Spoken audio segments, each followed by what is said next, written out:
Lipat-lipat.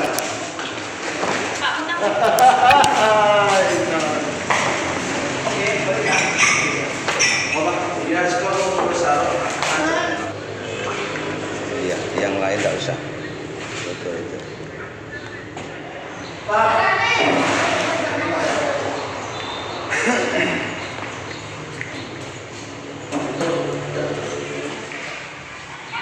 Nanti saya lagi ada rapat sama teman.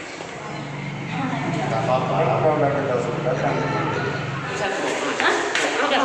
Pendamping sana, mulai.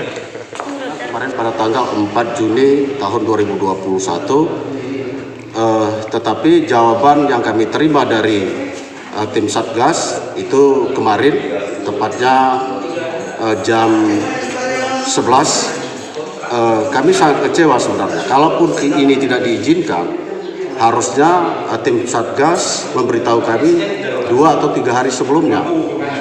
Tetapi ini kan kita sudah mempersiapkan segala sesuatunya dan terlanjur dana-dana itu kita serahkan kepada pihak-pihak lain. Persiapan saja sudah lebih 15 juta yang kita keluarkan.